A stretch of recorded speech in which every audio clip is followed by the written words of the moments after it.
జ్ఞానైన సొలొమోను అంటున్నాడు, నీ స్వబుద్ధిని ఆధారము చేసుకునక నీ పూర్ణ హృదయముతో యెహోవా యందు నమ్మకముంచుము, నీ ప్రవర్తన అంతటి యందు ఆయన అధికారమునకు ఒప్పుకొను, అప్పుడు ఆయన నీ త్రోవలను సరళము చేయను అని అంటున్నాడు. నేను జ్ఞానిని కదా అని నీవు అనుకొనవద్దు. గ్రాంధిక భాషలో సొలొమోను చెప్పాడు ఆ మాట. వాడుక భాషలో చెప్తాను, ఆయన అన్నదే వాడుక భాషలో చెప్తాను. నేను జ్ఞానిని కదా అని నీవు అనుకొనవద్దు అంటున్నాడు. వాడుక భాషలో చెప్తాను. ఈ మాట చెప్తే ఇంకా బాగా అంటున్నాను. నాకంతా తెలుసు కదా ఏమనుకుంటుంటారు జనాలు? నాకంతా తెలుసు కదా. వానికి అంతా తెలిసినప్పుడు ఇంకెవరి మాట వింటాడు? ఎవరి మాట వినడు. అది సొలొమోను యొక్క ఉద్దేశం. ఎందుకు ఆ మాట అంటున్నాడంటే, పైన ఏమన్నాడు? నీ స్వబుద్ధిని ఆధారము చేసుకో. ఎవడైతే తన స్వబుద్ధిని ఆధారం చేసుకొని ఓ నాయన జ్ఞానిని నాకంతా తెలుసు అనుకుంటాడో వాడు ఇంకా ఎవరి మాట వినడంట. ఆఖరికి దేవుని మాట కూడా వినడు. అందుకే అక్కడ అంటున్నాడు, నీ పూర్ణ హృదయముతో యెహోవా యందు నమ్మకముంచుము అన్నాడు. కిందకు వచ్చినప్పుడు యెహోవా యందు భయభక్తులు కలిగి చెడుతనము విడిచిపెట్టుము. ఇలా నేను జ్ఞానిని కదా అంటే అర్థం ఏంటంటే, నాకంతా తెలుసు, నాకంతా తెలుసు, ఇంకా నేను తెలుసుకోవాల్సింది ఏమీ లేదు, తెలుసుకోవాల్సింది ఏమీ లేదు. ఇంకా ఎవరిని అడగాల్సిన అవసరం లేదు, ఎవరి మాట వినాల్సిన అవసరం లేదు, ఏమీ చదవాల్సిన అవసరం లేదు, ఏమీ నేర్చుకోవాల్సిన అవసరం లేదు. I know everything. ఇది చాలా ప్రమాదకరమైనది అని సొలొమోను చెప్తున్నాడు. అసలు ఒక మనిషికి జ్ఞానం ఎట్లా కలుగుతుంది అని మనం ఆలోచన చేస్తే, ఇదే సామెతల గ్రంథంలో నుండి సొలొమోను చెప్తాడు. చూడండి, 23వ అధ్యాయము 19వ వచనం మనము చదువుకున్నట్లయితే, నా కుమారుడా నీవు విని జ్ఞానము తెచ్చుకొనుము అంటున్నాడు. జ్ఞానం ఎట్లా వస్తుందంట? వినడం ద్వారా వస్తుంది. ఎవడైతే నేను జ్ఞానిని కదా అనుకుంటాడో ఇంక వాడు ఎక్కడ వింటాడు? వాడు ఎప్పుడు వింటాడు? ఇంకా వినే ప్రసక్తే లేదు, వినే ప్రసక్తే లేదు. అయితే జ్ఞానం ఎట్లా వస్తుందంట? కేవలం వినడం ద్వారా మాత్రమే వస్తుంది. 19వ అధ్యాయము 20వ వచనంలో అంటాడు. చూడండి, 19:20, నీవు ముందుకు జ్ఞాని ఒకటకై ఆలోచన విని ఉపదేశము అంగీకరించుము. ఎప్పుడు జ్ఞాని అవుతావంట? ఎప్పుడైతే బాగా వింటూ ఉంటావో చెప్పబడే మాటల్ని నువ్వు వింటూ ముందుకు విన్న వెంటనే కాదు, వినగా వెంటనే కాదు. ఎప్పుడు జ్ఞానం అవుతాడంట? విని ముందుకు. అంటే దినాలు గడిచే కొంది, వారాలు గడిచే కొంది, మాసాలు గడిచే కొంది, సంవత్సరాలు గడిచే కొంది మనిషి విని ఏమవుతాడంట? జ్ఞాని అవుతాడు. ఒక రోజులో ఎవరు కూడా జ్ఞానులు కాలేరు. ఒక సంవత్సరంలో ఎవరు కూడా జ్ఞానులు కాలేరు. కేవలం వినడం ద్వారా మాత్రమే జ్ఞానం కలుగుతుందని సొలొమోను చాలా స్పష్టంగా చెప్తున్నాడు. 13వ అధ్యాయం 10వ వచనము మనము గమనించినప్పుడు,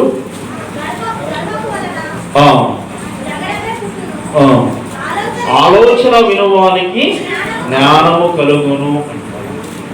ఆలోచన వినువానికి జ్ఞానము కలుగు. ఎవరు కలుగుతుందంట?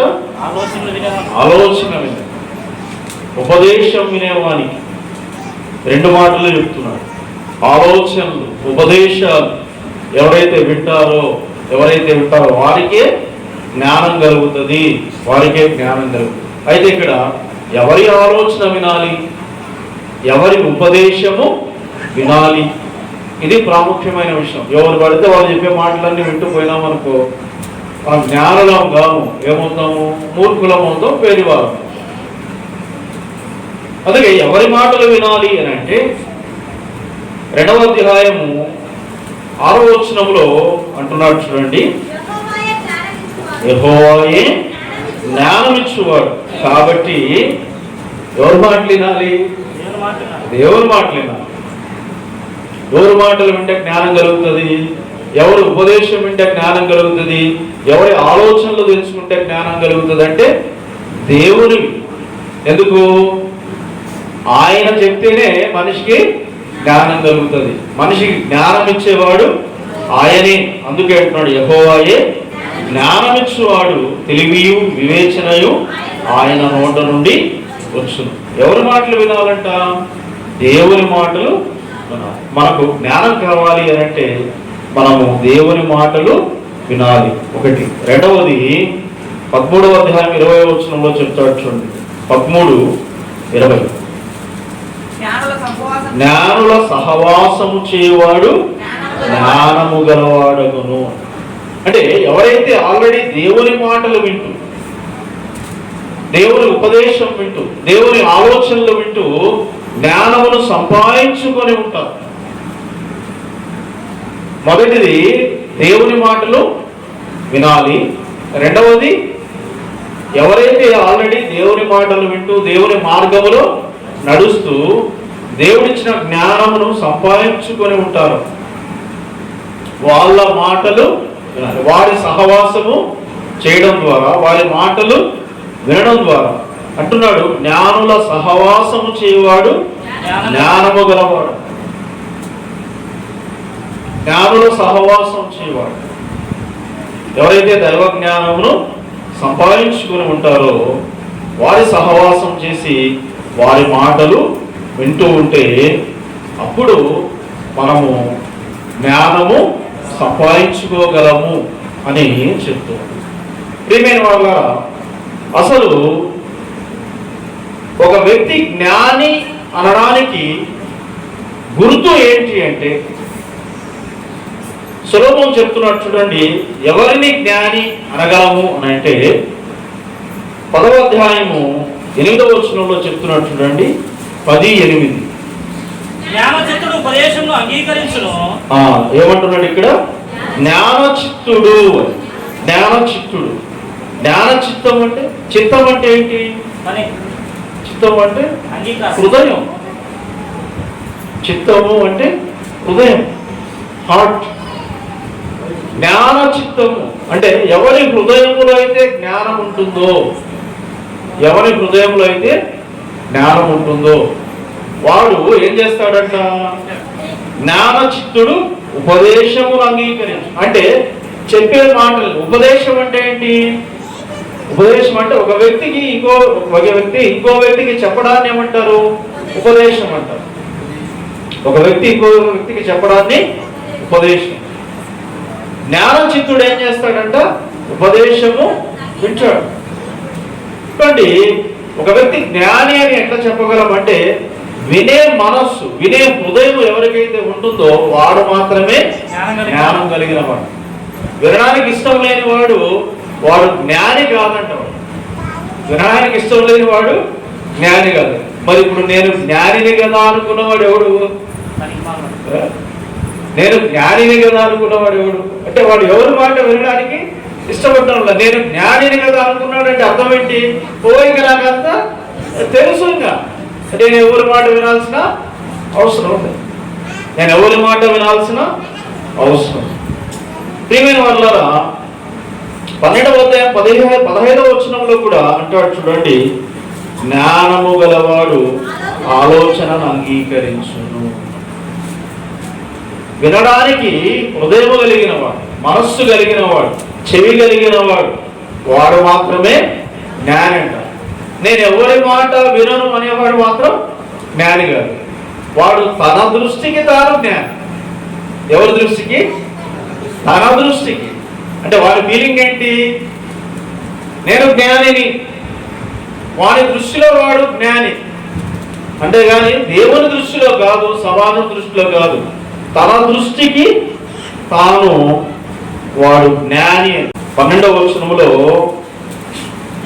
ఈ మాట అంటున్నాడు, తన దృష్టికి జ్ఞాని అనుకోను వానిని చూచితివా, వానిని గుణపరచుట కంటే మూర్ఖుని గుణపరచుట సులువు. అర్థమైందా? అంటే ఎవడైతే నేను జ్ఞానిని కదా అనుకుంటాడు, అంటే నాకంతా తెలుసు అని ఎవడైతే అనుకుంటాడో వాడిని ఏం చేయలేమంట? వాడిని మార్చలేమంటున్నాడు. గుణపరచడం అంటే ఏంటి? గుణపరచడం అంటే ఏంటి? అంటే గుణాన్ని బాగు చేయడం. గుణం అంటే బుద్ధి, దాన్ని బాగు చేయడం. ఎవరి బుద్ధి బాగు చేయగలమంట? మూర్ఖుడైన వారి బుద్ధిని, నాకేమీ తెలియదు నేను వెర్రివాడిని అనుకున్న వారి బుద్ధిని బాగు చేయగలం. అట్లా కాకుండా నాకు అంతా తెలుసు అనుకున్న వాడిని మాత్రం మనం బాగు చేయలేము.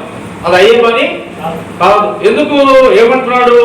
వాడు తన దృష్టికి తాను జ్ఞానిని అనుకుంటున్నాడు కాబట్టి వాడు ఇంకా ఎవడి మాట వినడు. అట్లాంటి జోలికి పోయి ఎంత ప్రయాసపడినా కూడా ఉపయోగమే లేదు, ప్రయోజనమే లేదు అని మాట్లాడు. అమ్మాయ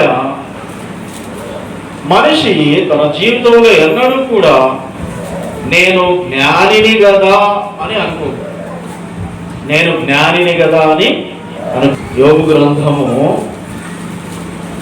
8వ అధ్యాయము 8వ వచనం. మనకు ఏమీ తెలియదు. యోబు స్నేహితుడైన బిల్దదు అంటున్నాడు ఈ మాట. ఏమని? మనకేమీ తెలియదు అబ్బా. అంటే ఇతనేమన్నా తిక్కలోడా? ఇతనేమన్నా వెర్రివాడా? ఇతనేమన్నా పనికి మాలినవాడా అని మనము ఆలోచన చేస్తే తన స్నేహితులను గురించి యోబు అంటున్న మాట చూడండి. 12వ అధ్యాయం 3వ వచనం. 12:3.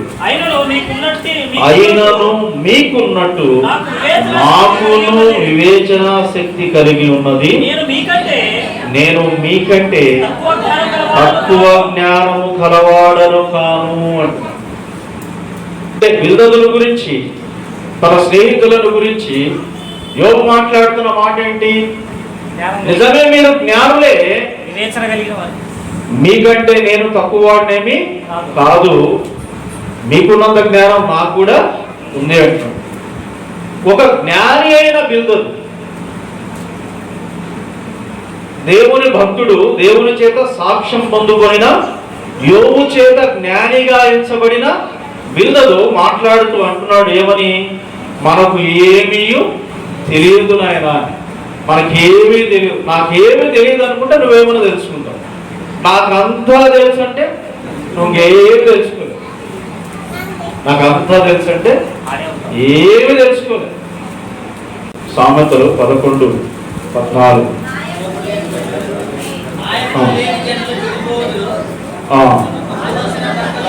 ఆలోచనకర్తలు అనేకలు ఉండుట రక్షణకరము. నాయకులు లేని జనులు చెడిపోదురు, ఆలోచనకర్తలు అనేకులు ఉండుట రక్షణకరం. ఎందుకు ఈ మాట అంటున్నాడు? నాయకులు అంటే ఏంటి? ఆలోచనకర్తలు అంటే ఏంటి? వాట్ ఇట్ మీన్స్ అంటే వీళ్ళ పని ఏంటి? ఈ నాయకులు ఏం చేస్తారు, ఈ ఆలోచనకర్తలు ఏం చేస్తారు అని అంటే వీళ్ళు ప్రజలకు ఉపదేశము చేసేవారు, ఆలోచన చెప్పేవాళ్ళు, వారు నడవలసిన త్రోవల వారిని నడిపించేవారు. అటువంటి వారు ఎవరు లేనప్పుడు, ఎవరు లేరంటే లేకుండా ఎట్లుంటారు? సమాజంలో ఖచ్చితంగా ఉంటారు. ఎవరు లేరంటే దాని అర్థం ఏంటి? ఎవరైతే వారిని లక్ష్యం చేయకుండా, ఎవరైతే వారిని సన్మానించకుండా, ఎవరైతే వారి మాట వినకుండా నేను జ్ఞానిని కదా అని తనకు తానుగా విర్రవీగుతూ ఉంటాడు, అటు వారిని గురించి, అటు జనముల గురించి మాట్లాడుతూ అంటున్నాడు. ఏమని? నాయకులు లేని జనులు చెడిపోదు. అంటే ఎవరి మాట వినని వాడు ఏమవుతాడంట? చెడిపోతాడు. ఎవరి మాట వినని వాడు చెడిపోతాడు. వినేవాడు ఏమవుతాడంట? బాగుపడతాడు. ఆలోచనకర్తలు అనేకులు ఉండుట రక్షణ కాలము అన్నాడు. అంటే విజయము అని ఉంటుంది ఇంగ్లీష్, విక్టరీ, విజయం. ఆలోచనకర్త, ఈ మాట మనం ఆలోచన చేసినప్పుడు మరి ప్రభు అయిన యేసుక్రీస్తు వారికి ఉన్న పేర్లలో, దేవునికి ఉన్న పేర్లలో ఆ పేరు ఒకటి. యెషయా గ్రంథంలోనికి మనం వచ్చినప్పుడు 9వ అధ్యాయం 6వ వచనంలో మనం చూస్తాము. ఏలయనగా మనకు శిశువు పుట్టెను, మనకు కుమారుడు అనుగ్రహింపబడెను, ఆయన భుజం మీద రాజ్యభారముండును, ఆశ్చర్యకరుడు, ఆలోచనాకర్త. ఆయనకు ఉన్న పేర్లను గురించి అక్కడ చెప్తున్నాడు. వాటిల్లో మనం గమనిస్తే ఆయనకున్న ఒక పేరు ఏంటంట? ఆలోచనాకర్త. ఆలోచనాకర్త. దావీదు భక్తుడు అంటున్నాడు చూడండి, 16వ కీర్తన 7వ గీతవాక్యం మనం చదువుకున్నట్లయితే, 16వ కీర్తన 7వ గీతవాక్యం, నాకు ఆలోచనకర్త అయిన యెహోవాను స్తుతించెదను. అమ్మాయ, దేవుడికున్న ఒక పేరేంటంట? ఆలోచనాకర్త. ఏ పేరమ్మా? దేవుడి పేరు ఆలోచనాకర్త. అంటే ఏం చేస్తాడు ఆయన? ఆయన దగ్గరికి వెళ్ళి అడిగే వారికి మంచి ఆలోచనలు చెప్తాడు. ఎట్లాంటి ఆలోచనలు? మంచి ఆలోచనలు, వారికి మేలు చేసే ఆలోచనలు. అందుకే భక్తుడైన దావీదు అంటున్నాడు ఏమని? నాకు ఆలోచనకర్త అయిన యెహోవాను, నాకు ఆలోచనకర్త అయిన యెహోవాను. ఎందుకు? ఈయన ప్రతి సమయంలో తాను ఏం చేయాలో, ఎక్కడికి పోవాలో, ఎట్లా పోవాలో ఎవరిని అడిగేవాడు? దేవుణ్ణి అడిగేవాడు. ప్రతి సమయంలో కూడా ఆయన దేవుని దగ్గరికి వెళ్ళి దేవునికి మొరపెట్టుకొని దేవుణ్ణి అడిగి దేవుని ద్వారా తెలుసుకుని నడిచేవాడు. సమూయేలు మొదటి గ్రంథం 21వ అధ్యాయంలో మనం గమనించినప్పుడు మొదటి వచనం మనం చూస్తే, దావీదు నోబులో యాజకుడైన అహీమెలెకు నొద్దకు వచ్చాను అంటాడు. ఎందుకు వచ్చాడు ఇక్కడికి అనంటే, చూడండి, అహీమెలెకు దగ్గరికి ఎందుకు వచ్చాడు అనంటే 22వ అధ్యాయం 14వ వచనంలో అహీమెలెకు రాజా, రాజునకు వల్లుడై, నమ్మకస్తుడై, ఆలోచనకర్తై, నీ నగరిలో ఘనంతో వహించిన దావీదు వంటి వాడు నీ సేవకులందరిలో ఎవడున్నాడు? అతని పక్షముగా నేను దేవుని యొక్క విచారణ చేయుట నేడే ఆరంభించి తినా. ఎందుకు వెళ్ళాడంట నోబులో అహీమెలెకు దగ్గరికి? దేవుని దగ్గర విచారణ చేయడానికి. సమస్య ఉంది, ఇబ్బంది ఉంది. రాజు దగ్గర ఉంటే రాజు చంపడానికి ప్రయత్నం చేస్తున్నాడు. మరి ఏం చేయాలని? రాజు మొదలుపెట్టి వెళ్ళిపోవాలా, లేదంటే అట్లే రాజు దగ్గరే ఉండాలా? What I have to do? నేనేం చేయాలో నాకు అర్థం కావడం లేదు, నాకు సహాయం చేయి, నాకు చెప్పు అని దేవుని దగ్గరికి వచ్చాడు.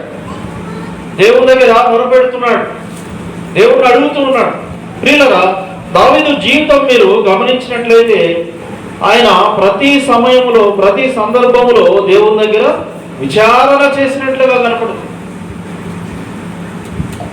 అందుకే అంటున్నాడు, నాకు ఆలోచనకర్త అయిన యెహోవా, నాకు ఆలోచనకర్త అయిన. అది ఏదైనా కానీ ఎవరి దగ్గరికి వెళ్ళి అడిగేవాడంట? దేవుని దగ్గరికి వెళ్ళి అడిగేవాడు.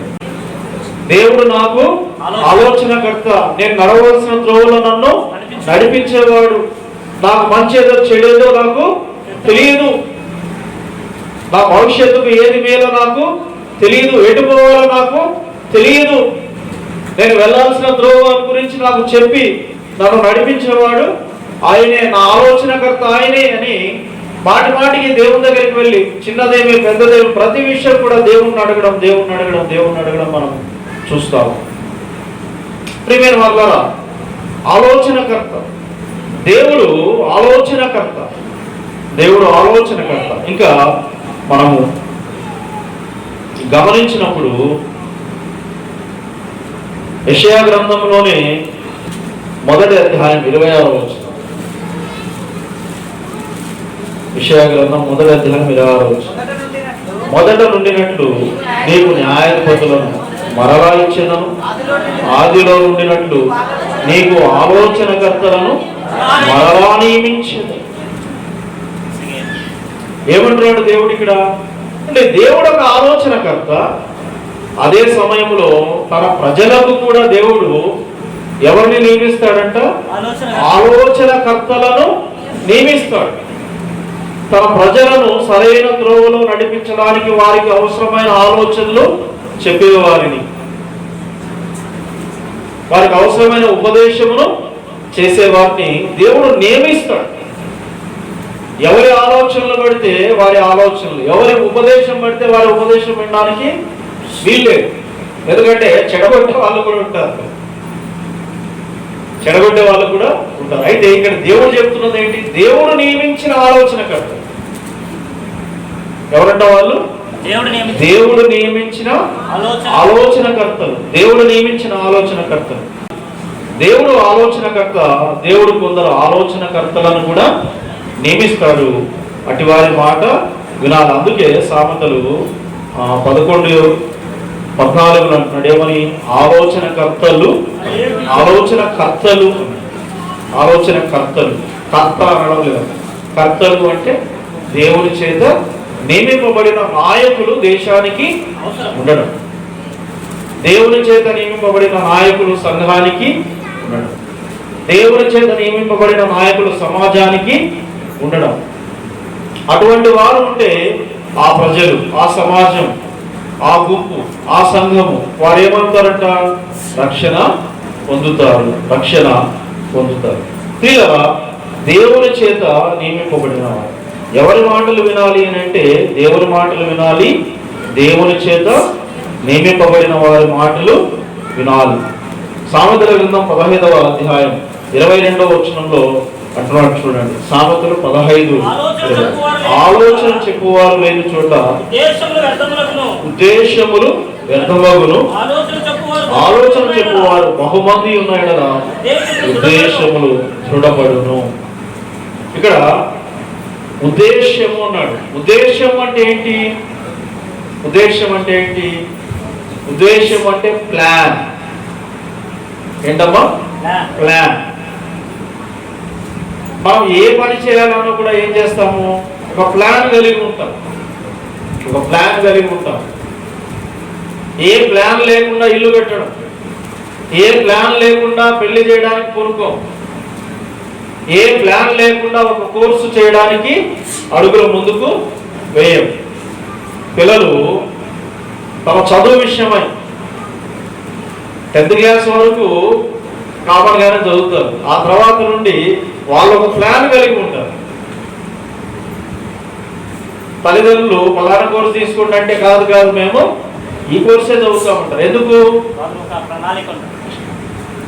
వాళ్ళకు ఏ సబ్జెక్టులో ప్రావీణ్యత ఉందో, ఏది బాగా అర్థమవుతుందో, ఏదైతే ఇష్టమో, దేంట్లో అయితే వారు బాగా సాధన చేయగలరో వాటన్నింటినీ దృష్టిలో పెట్టుకొని ఒక ప్రణాళిక సిద్ధం చేసుకొని, ఇదిగో ఈ కోర్సు, దీని తర్వాత ఇది చదివితే తర్వాత నాకు ఈ ఉద్యోగము వస్తుందని ఒక ప్లానింగ్. అయితే దేవుడు ఇక్కడ చెప్తున్న మాట ఏంటంటే ఆ ప్లానింగ్ ముందు అంటే నువ్వు ఒక ప్లాన్ ఏర్పాటు చేసుకోవడానికి ముందు నీకు కొందరు కావాలంట. ఎవరు? ఆలోచనకర్తలు కావాలి. ఒక ప్లాన్ ఏర్పాటు చేసుకోవడానికి ముందు నీకు ఎవరు కావాలి? ఆ ఆలోచన చెప్పేవాళ్ళు. అంటే ఏది ఎట్లా నేను గైడ్ చేసేవాళ్ళు, నీకు సలహాలు ఇచ్చేవాళ్ళు, నీకు సూచనలు ఇచ్చేవాళ్ళు, నేను నడిపించేవాళ్ళు. ఆ విధంగా ఎవరు ఏమి చెప్పకుండా నీవుగా ఒకటి అనుకొని ముందుకు పోయావంటే జరిగేది ఏంటంట? ఆలోచన చెప్పువారు లేని చోట ఉద్దేశములు వ్యర్థమగును అంటున్నాడు. అంటే ఎవరి సలహా తీసుకోకుండా, ఎవరి సూచనలు పాటించకుండా, ఎవరి దగ్గర ఎటువంటి ఆలోచన అడగకుండా, ఎవరిని సంప్రదించకుండా నీకునే ఒకటి అనుకో, నేను ముందుకు పోతున్నావు అనుకో, ఏమవుతుందంటే అది ఫ్లాప్ అవుతుంది. వ్యర్థమగును అంటే అర్థం ఏంటి? వ్యర్థమగును అంటే అర్థం ఏంటి? అట్టర్ ఫ్లాప్ అంతే. ఏ ఫ్లాపు? అట్టర్ ఫ్లాప్ అంతే. దాంట్లో ఏమీ తిరుగు లేదు. నీ కళలన్నీ పగటి కళలని, ఏ కళలవి? అవి పగటి కళలవి, రాత్రి కళలు కాదు. నీ కళలన్నీ కళలైపోయి వ్యర్థమైపోయి నేల గడుచుకొని ఏడ్చుకుంటూ కూర్చుంటావు. అయ్యో ఏమి నా బతుకు ఇట్లా అయిపోయింది, ఏమి నా బతుకు ఇట్లా, ఏదో అనుకోని, ఏదో చేద్దాం అనుకోని, ఏదో అయిపోయింది. అయితే అంటున్నాడు చూడండి, ఆలోచన చెప్పువారు బహుమంది ఉన్నాడలా ఉద్దేశములు దృఢపడును. అంటే సక్సెస్ అంటే ఆ ప్లానింగ్ అనేది ఎట్లా తీసుకోమంటున్నాడు? నీ సొంత ఆలోచనతో కాదు, అనేకులను సంప్రదించి. ఎవరు వారు? దేవుని చేత నియమింపబడిన ఆలోచనకర్తలు, దేవుని చేత నియమింపబడిన వారు. ఈ రోజుల్లో చాలా మంది యవన బిడ్డలు వివాహ విషయంలో తల్లిదండ్రుల మాట వినకపోవడానికి కారణం ఇదే. ఇటువంటి ప్రవర్తన, ఇటువంటి మనస్తత్వం. రెహబాములాగా ఎవరు మాట్లాడతారంటే ఫ్రెండ్స్ మాట్లాడతారు, తల్లిదండ్రుల మాట. ఫ్రెండ్స్ ఏం చేస్తారు? ప్రేమైంది ఏమంటారు? ప్రేమైంది. ఇంతమంది ఉంటే మమ్మల్ని చూడకుండా నిన్నే చూస్తున్నాడు, నిన్నే చూస్తా ఉందండి. అర్థం కావడం కానీ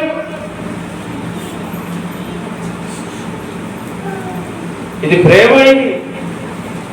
తల్లిదండ్రులు ఏం చెప్తారు? అమ్మా అది ప్రేమ కాదు, నాయన అది ప్రేమ కాదు, అది మోహమురా, నచ్చదు. వాళ్ళ మాటలు నచ్చవు. ఏది నచ్చుతుంది? తోటి యవనస్తులు చెప్పే మాటే నచ్చుతుంది. నచ్చే జీవితాలను నాశనం. నువ్వు ఏదైనా ఒక విషయమై ఒక ప్రణాళిక సిద్ధం చేసుకోవాలంటే దానికి ముందు ఏం చేయమంటున్నాడు? నాయకులను, పెద్దలను, దేవుడు నియమించిన వారిని కలువు, వారు చెప్పే మాటలు విను, వాటన్నింటినీ సంగ్రహించి ఒక ప్రణాళిక సిద్ధం చేసుకో, అప్పుడు అది సఫలమవుతుంది అంటున్నాడు. ఆలోచన చెప్పువారు బహుమంది ఉన్నాడలా ఉద్దేశములు దృఢపడు.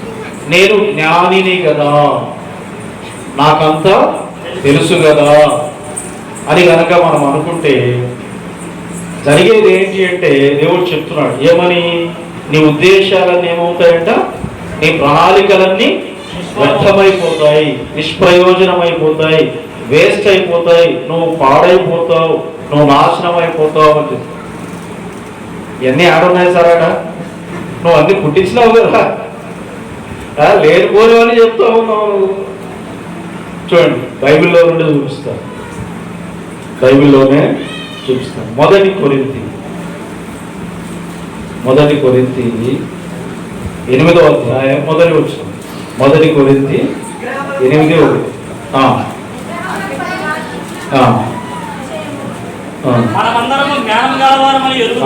ఇక్కడ చెప్తున్నాడు చూడండి, మనమందరము జ్ఞానము గలవారమని ఎరుగుతాం. ఎవరు అంటారు కదా మనలో, నాకేం తెలియదు అని ఎవరు అంటారు? వెళ్ళదు అన్నట్లుగా ఎవరు అంటారు? ఆయన ఎంత జ్ఞానం ఆ మాటను బట్టి మనము అర్థం చేసుకోవాలి. బెల్లరు ఎంతటి జ్ఞాని అంటే ఒక మాటలో చెప్తున్నాడు ఏమని? మనకేమీ తెలియదు అంటే, ఏం తెలియదు. అయితే మనకంతటి జ్ఞానం లేదు కాబట్టి ఏమనుకుంటాం మనము? ఏమంటాడు పౌలు ఇక్కడ? మనమందరము జ్ఞానము గలవారమని ఎరుగుదుము, జ్ఞానము ఉప్పొంగజేయును. జ్ఞానం ఏం చేస్తుందంట? ఉప్పొంగ చేస్తుంది. అంటే అర్థం ఏంటి? ఉప్పొంగ చేయడం అంటే ఏంటి? ఉప్పొంగ చేయడం అంటే ఏంటి? కొందరి గురించి అంటుంటాం కదా, చాలేనా పంపు కొట్టింది అని. అవును కదా, కొందరు మనల్ని పొగుడుతూ ఉంటే ఏం చేస్తాము? ఇక బొడ్డోదల పంపు అంటాం. జ్ఞానం ఏం చేస్తుందంట? అమ్ముకొడుతుంది. జ్ఞానం ఏం చేస్తుంది? కొడుతుంటది పప్పు. ఇంకా నిన్ను మించినోడు ఈ ప్రపంచంలో లేడు.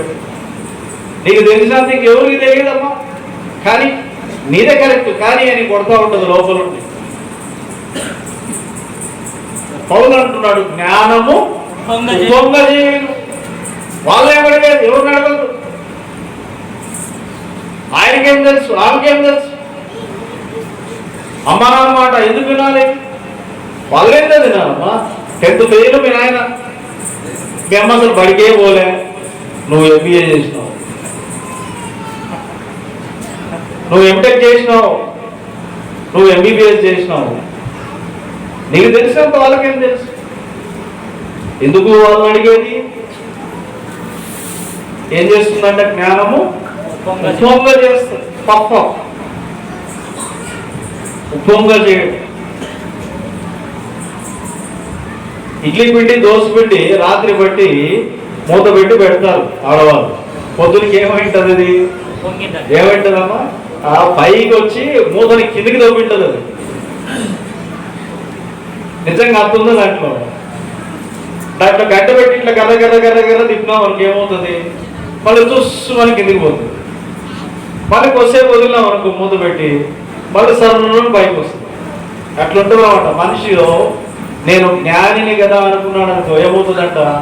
అది వారిని పై పైకి లేపుతా ఉంటుంది. అపవాది పాడైపోవడానికి కారణం, అపవాది పాడైపోవడానికి కారణం ఇదే. వాడిని ఎంత పైకి తీసుకెళ్ళింది అని అంటే, వాడి జ్ఞానం ఏం చేస్తుందంట? ఉప్పొంగ చేస్తుంది. ఇంకా అంటున్నాడు ఇదే పత్రిక 3వ అధ్యాయం 18వ వచనం, 3:18. ఎవడును తను తాను మోసపరచుకొనకూడదు, మీలో ఎవడైనను ఈ లోకమందు తాను జ్ఞానినని అనుకొనిన ఎడల జ్ఞాని అగినట్టు ప్రతివాడు కాదు. మొదటే చెప్పినాడు కదా ఏమని? తను తాను అంటే జ్ఞానం ఏం చేస్తుందంట? జ్ఞానం ఉప్పొంగ చేస్తుంది, జ్ఞానం మోసం చేస్తుంది. ఏం చేస్తుందంటమ్మా? జ్ఞానం మోసం చేస్తుంది. జ్ఞానం ఏం చేస్తుంది? మోసము చేస్తుంది. ఆశ్చర్యం ఉంది కదా ఈ మాట. ఆశ్చర్యం. బైబిలే చెప్తా ఉంది, దేవుడే చెప్తున్నాడు ఈ మాట. ఏమని? జ్ఞానము మనిషిని మోసం చేస్తుంది. ప్రియులరా, నీ స్వబుద్ధిని నీవు ఆధారం చేసుకుంటే, నాకు అంతా తెలుసని నీవు అనుకుంటే, అది నిన్నేం చేస్తుందంట? మోసం చేస్తుంది. నీకు నిజంగా జ్ఞానం కావాలంటే అంటున్నాడు చూడండి, నీకు నిజంగా జ్ఞానం కావాలంటే ఏం కావాలంటున్నాడు? జ్ఞాని ఎగునట్టు వెర్రివాడు కావాలి. అంటే ఏంటి? ఎప్పుడు తెలుసుకుంటావంట? నాకేం తెలియదంటే తెలుసుకుంటావు, నాకు అంతా తెలుసు అంటే ఏమి తెలుసుకోలేవు. నిన్ను నువ్వు మోసం చేసుకుంటావు, నువ్వు మోసం చేసుకుంటావు. పౌలు అంటున్నాడు జ్ఞానం మోసం చేస్తుంది. నీకు నిజంగా జ్ఞానం కావాలంటే ఒకటి చెయ్యవు, నేను వెలివాడిని అనుకోను, అప్పుడు నీకు జ్ఞానం దొరుకుతుంది. ఆ మోసంలో పడొద్దు అని సలహా ఇస్తాను. ఇలా ఇంకా మనము గమనించినట్లయితే యెషయా గ్రంథం 5వ అధ్యాయం, యెషయా గ్రంథం 5వ అధ్యాయం 21వ వచనం చదవండి. యెషయా గ్రంథం 5వ అధ్యాయం 21వ వచనం. తమ దృష్టికి తాము జ్ఞానులనియు తమ ఎన్నికలో తాము బుద్ధిమంతులనియు ఏమంటున్నాడు ఇక్కడ? ఏమంటున్నాడు? ఒకటేమన్నాడు? ఉప్పొంగ చేస్తుంది అన్నాడు. 2 మోసం చేస్తుంది అన్నాడు. 3వది ఏమంటున్నాడు? శ్రమల పాలు చేస్తుంది. నేను జ్ఞానిని కదా అని కనుక నువ్వు అనుకుంటే, నీ జ్ఞానం నిన్నేం చేస్తుందంట? నీవు కలిగి ఉన్న జ్ఞానం నిన్ను ఉప్పొంగ చేస్తుంది, మోసం చేస్తుంది, శ్రమల పాలు చేస్తుంది. శ్రమల పాలు. ప్రియులరా అంటున్నాడు తమ దృష్టికి తాము జ్ఞానులని తమ ఎన్నికలో తాము బుద్ధిమంతులని తలంచుకుని వారికి శ్రమ. వాళ్ళకు సుఖం అనడం లేదు, వాళ్ళకి ఏం కలుగుతుందంట? శ్రమ కలుగుతుంది. అంటే ముందు ఏముంది వాళ్ళకు? ఏ సంతోషం లేదు, ఏ ఆనందం లేదు, ఏ వెలుగు లేదు. అంతా ఏముందంట? చీకటే, అంత దుఃఖమే, అంత బాధే, అంత శ్రమే, అంత కన్నీరే. ఇక అది తీరే ప్రసక్తే లేదు, అది తీరే ప్రసక్తే లేదు.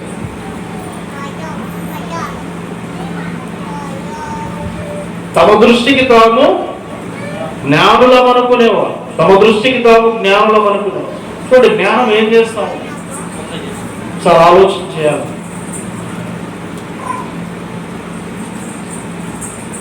ఒక భావన, ఒక చిన్న ఫీలింగ్, ఒక థింకింగ్, ఒక థాట్, అదేం చేస్తా ఉందంట? ఒక మనిషి పతనానికి, ఒక మనిషి పాడవడానికి, ఒక మనిషి శ్రమల పాలు కావడానికి కారణమవుతా ఉందని దేవుడు సెలవిస్తా ఉన్నాడు. యెషయా గ్రంథం 47వ అధ్యాయం, యెషయా గ్రంథం 47వ అధ్యాయం 10వ వచనం దేవుడు చెప్తున్న మాట చూడండి. నేనున్నాను, నేను తప్ప మరి ఎవరునూ లేరని నీవు అనుకొనున్నట్లుగా నీ విద్యయు నీ జ్ఞానమును నిన్ను చెరిపివేసేను. జ్ఞానం ఏం చేస్తా ఉందంట? ఉప్పొంగ చేస్తా ఉంది. జ్ఞానం ఏం చేస్తా ఉంది? మోసం చేస్తా ఉంది. జ్ఞానం ఏం చేస్తా ఉంది? శ్రమల పాలు చేస్తా ఉంది. అంతకు ఆగదంటది, అతడు ఆగదు. ఆకుండా ఏం చేస్తా ఉంది? పాడు చేసి పారేస్తుంది, నాశనం చేసి పారేస్తుంది. ఎక్కడికి తీసుకెళ్ళిందంటే అంటున్నాడు దేవుడు, నేనున్నాను, నేను తప్ప మరి ఎవరును లేరని నీవు అనుకున్నట్లుగా. ఆ థింకింగ్, ఆ థాట్, ఆ ఫీలింగ్ ఏంటంటది? ఇంకా ఎవరు అవసరం లేదు, ఎవరిని అడగాల్సిన అవసరం లేదు, ఎవరి మాట వినాల్సిన అవసరం లేదు, నాకంతా తెలిసి ఇంకా చాలా, ఇంకా ఐ నో ఎవ్రీథింగ్. సమాజంలో ఇటువంటి భావనతో పాడైపోతున్న వారిని ఎంతో మందిని మనము చూస్తూ ఉన్నాం, ఎంతో మందిని చూస్తున్నాం. వాటి గురించి మాట్లాడేవారంట, ఎవరి మాట వినడప్ప, ఎవరి మాట వినదప్ప. ఏం చేయాలి? ఒక తండ్రి చనిపోయిన తన కుమారుని గురించి చెప్తూ అంటున్నాడు, వాడు ఎవరి మాట వినేవాడు కాదండి,